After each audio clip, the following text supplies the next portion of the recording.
Hello, my name is Mark Black. In this video, we're going to look at installing IBM Spectrum LSF Suite 10.2 directly from bare metal.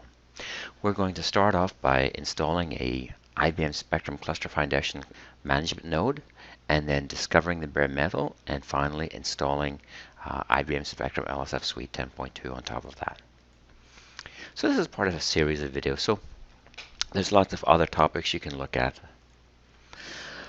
So what is my installation scenario? I'm going to start out with a machine. We'll designate that as the management node. That management node will have Spectrum Cluster Foundation on it. From there, I'm going to discover my bare metal machines, and then finally I'm going to use those bare metal machines to install IBM Spectrum LSF Suite 10.2. So this will be a pretty lengthy video, so I'm going to go quite fast. In terms of prerequisites, you're going to need Spectrum Cluster Foundation Server. So this is going to be used to provision out the entire cluster. It will also host the OS repository as well as the LSF Suite repository. In terms of prerequisites, it's pretty light. You do need to disable SE Linux. You'll also need the OS media as well as the Spectrum Cluster Foundation media. So let's get right into it. So what I'm going to do in this part of the video, I'm going to show you the preparation of the machine. So I'll make sure SE Linux is disabled, and we'll also check the NIC configuration. Then I'll go ahead and do a custom install of Spectrum Cluster Foundation. Alright, let's go do that right now. Okay, so this is my management node here that I'm going to use. Let me just show you the OS version. It's Red Hat. So it's Red Hat 7.3 I happen to be using here. And there are a couple of prerequisites. First one is to make sure that SE Linux is disabled. So let's do that. Config. Okay, oops, it's all right. Let's disable that. Oops. Okay, disabled. The other thing we want to do is check the network configuration. We want to have a static configuration for the NICs. Let me just check that quickly. Network script, and I have ETH0 and ETH1.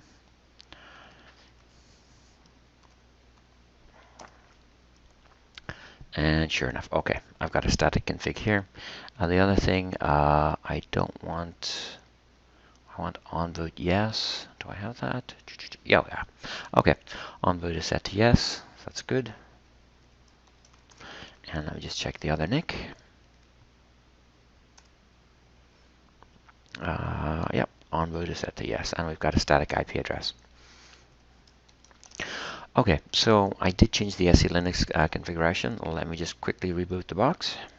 I'll pause the video actually. Okay, there it goes. Okay, should be back now. Let's see. Okay, cool. It's back.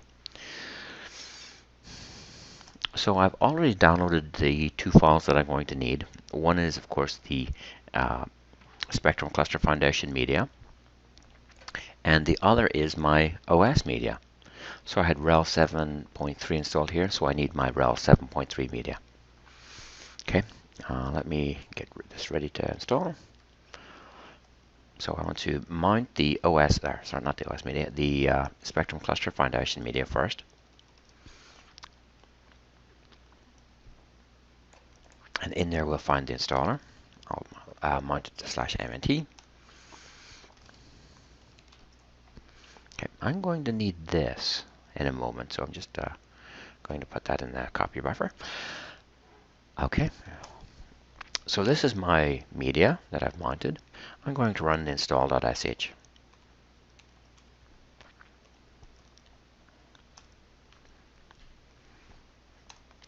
So I'm going to accept the license, and it's going to check a few things for me. Okay, it's going to wants to use IP tables for the firewall rule, so I'll just let it do that.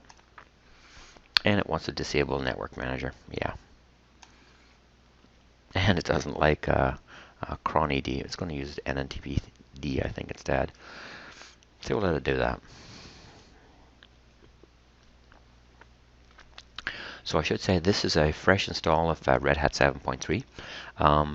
I did the server plus GUI installation, so it's a reasonably small installation.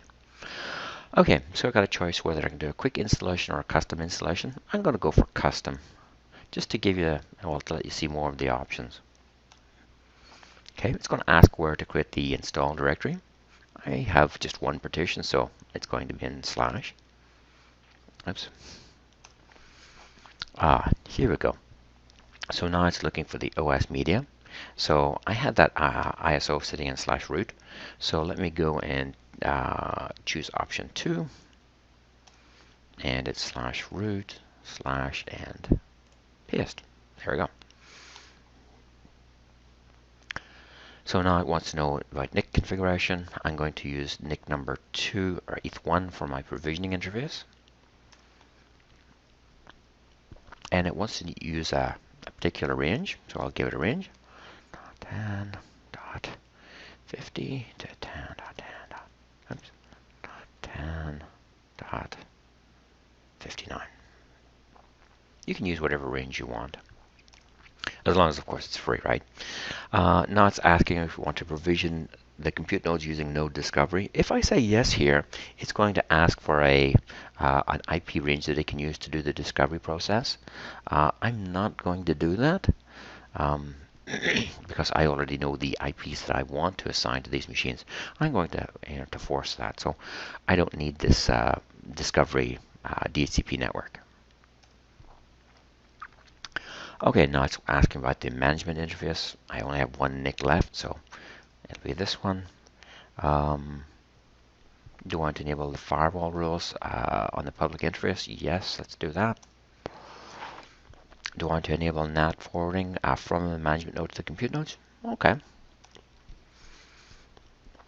Do I want to use associate a BMC network for default in the default provisioning template? My machines are a little bit different. I'm going to say no here. Normally you would probably say yes. I'm going to just leave the default domain name here, so private DNS zone. And do I want to use fully qualified domain names? No. Do I want to set the name for the public network? Yep. And mine is, what's that? Call it company.com.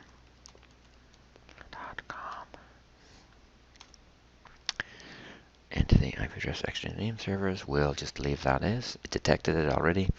We'll try probing the pool.ntp.org to see if we can synchronize the time with that.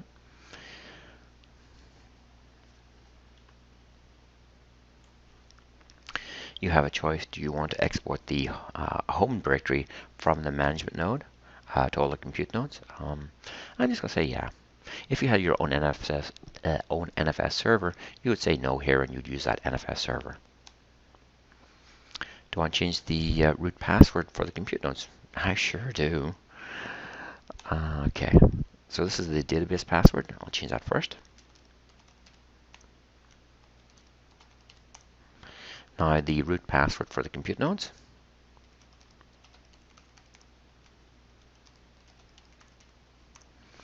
Okay, so that's all the parameters set. Here we're good to go. Type in 1 to begin. Okay, so it's going to start copying over files and building stuff and doing what it needs to do. This is going to take a few minutes, so I'm going to actually pause the video here. It's copied over the OS media now, and it's now installing the packages. It's installed the packages, so now it's going and configuring the various services it's going to need. Okay, so the install is finished, and we can log into the URL that's given down here. Let me just bring up the browser and show you that. Okay, I can log in as root.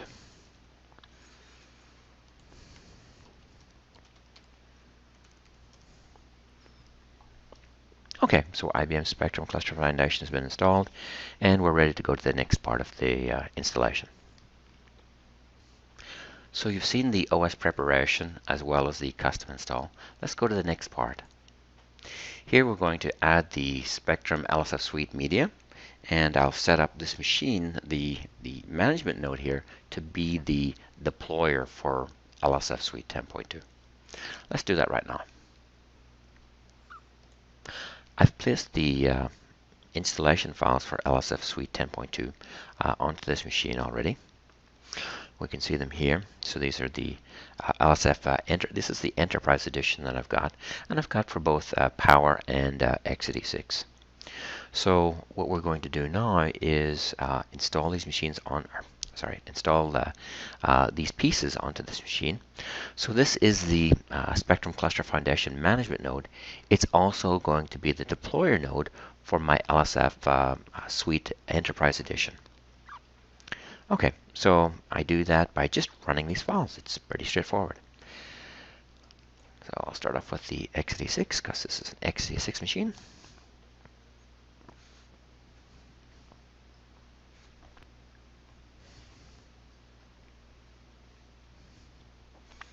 Okay, it's copying all the files and creating the repository for me. This will take a moment to do. Not too long though. Okay, it's creating the LSF Suite repository. Okay, so it's done it. And we might want to note these instructions for future. We're not going to do that right now, but we'll, at some point in time, we actually will. And I'm going to repeat that process for the Power version as well.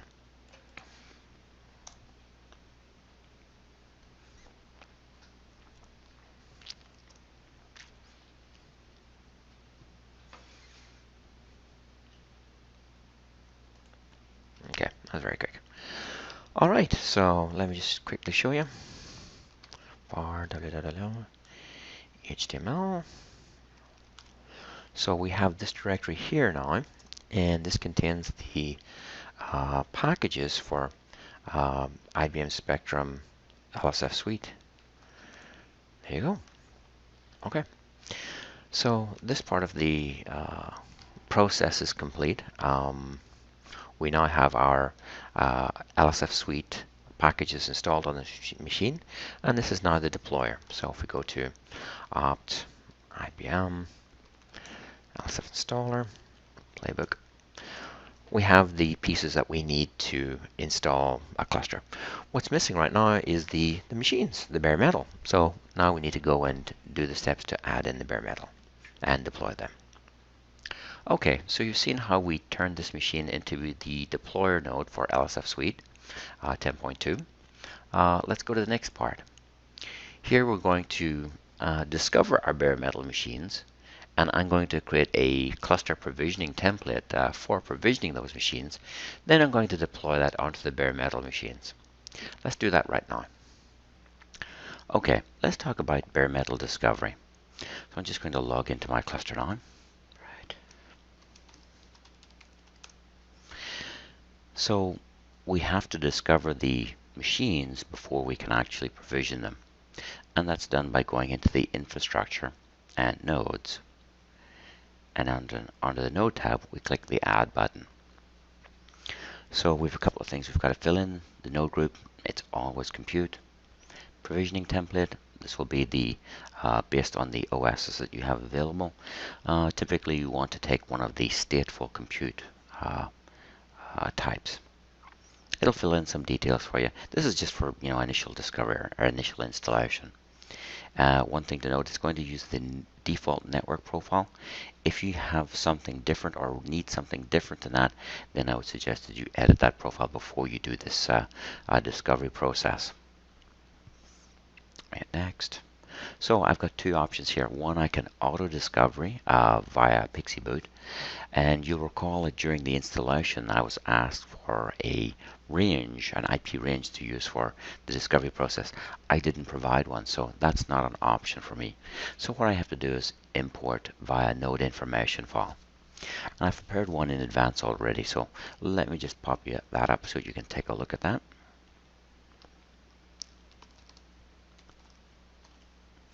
So this is my node import file. So it has the name of that I want to assign to the machine, as well as the MAC address for that machine, and an IP to assign to it.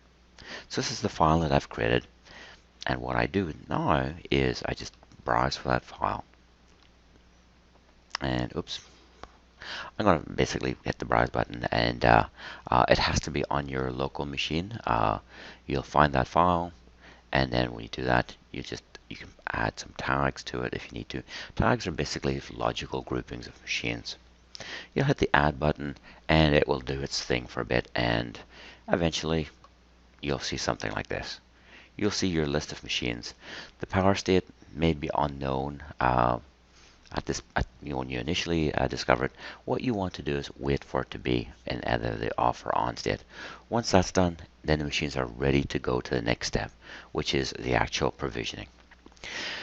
So I'm going to go and provision these via a cluster template. So a cluster template essentially is a blueprint you can use to deploy machines.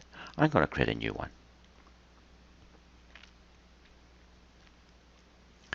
So unfortunately my window is going to be a bit truncated here. So I'll just call this provision my bare metal. Okay.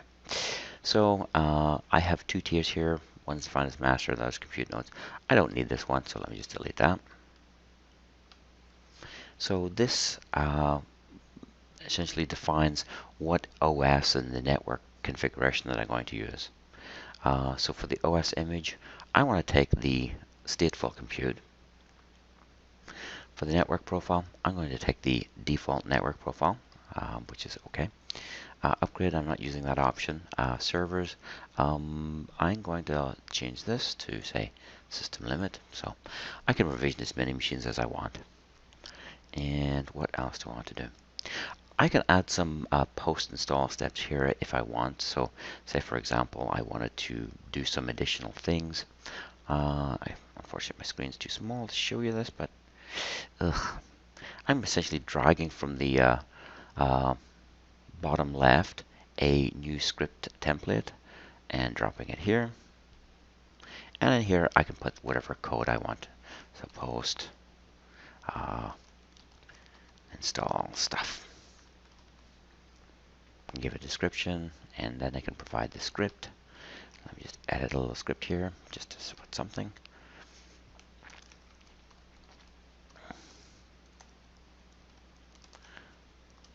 Do stuff. So you can use this to customize the installation. So remember, you're installing from bare metal. So there may be additional steps that you want to perform, and this is a convenient place for you to do that.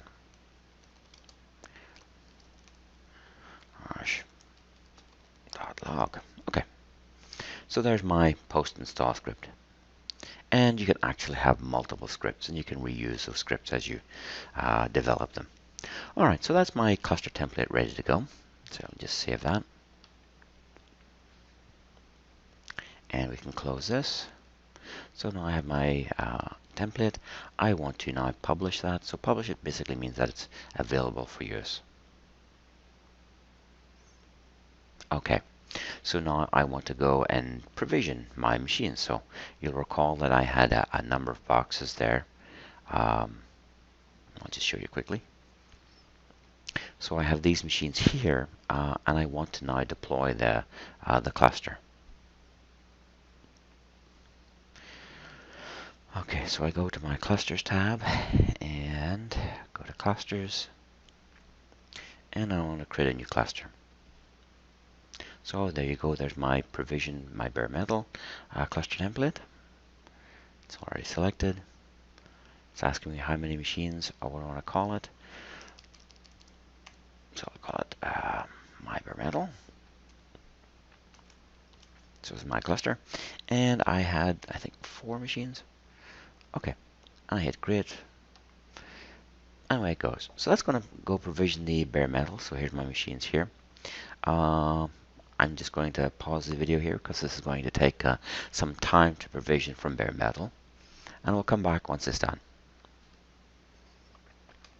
So I just thought I'd show you one installing.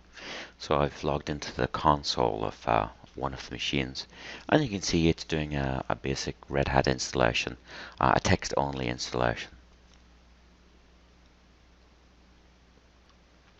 Back in the GUI, you can see that the power state goes to on, and the provisioning state, you can see it's slowly switching over to provisioning. I've got two more to change to provisioning.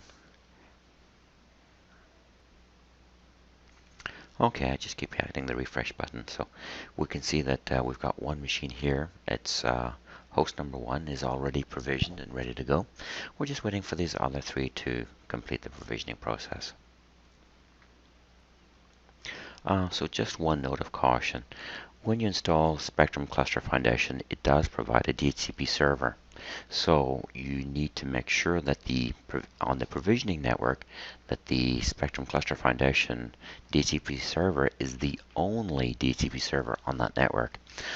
So for example, here I'm having some trouble with this machine. I actually just discovered that, hey, I did have another DHCP server running, and it happened to be responding slightly faster. So this host here was picking up the other DHCP server and not provisioning. So just a note for you to make sure that you don't have more than one DHCP server on your provisioning subnet. Okay, so it's taken a few minutes, and now we can see that the status has went to active, and all of our nodes are provisioned. So now we're ready to go to the next step of the process to install the IBM Spectrum LSF suite. Okay, so we've been able to bring up our bare metal machines. Now we're ready to go to the next step. Here we're going to use the software that we installed earlier, so the LSF suite software, and we're going to use that to deploy the rest of the software stack onto those machines that we just provisioned in the previous step. Okay, so our bare metal machines are provisioned, and let's just do some quick tests. So one, we want to make sure that we can SSH to all the hosts, so with of course no password being asked for, and that works. And let me also confirm that the OS repository is set up. So let me just try a quick search. And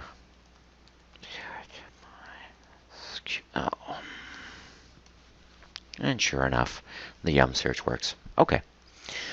So now we can go back to our playbook directory. IBM LSF installer playbook, and in here, we have our LSF inventory file and our configuration file. So we're going to edit these to install our cluster. So we can define our master host.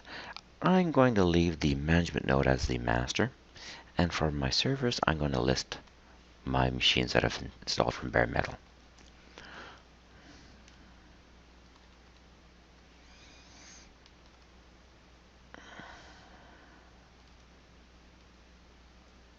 I think that was right. Okay, and LSF clients, I'll leave alone. The GUI host, I'm going to use the management node. And again, database host, I'm going to use the management node. Okay, so that's that file. And we also want to look at the LSF config file.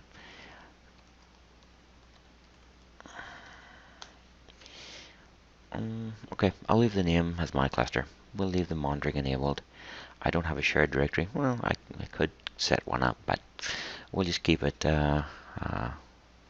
quick and easy. And we'll leave the secondary LSF bins. Alright, so now we're ready to test out our install.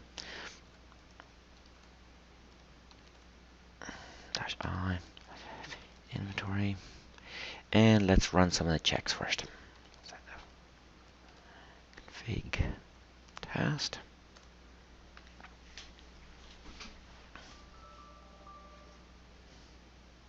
And sure enough, that works.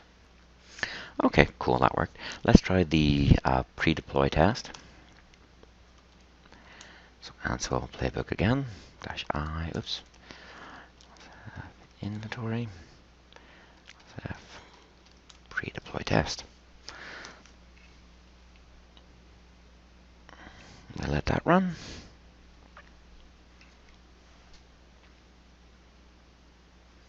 I'll just pause it because this could take maybe a minute or two. Okay, so the pre-deploy test works nicely. So let's go for the gold and install the cluster. So I'm going to run Ansible playbook, -I, LSF inventory, and I want to run LSF deploy.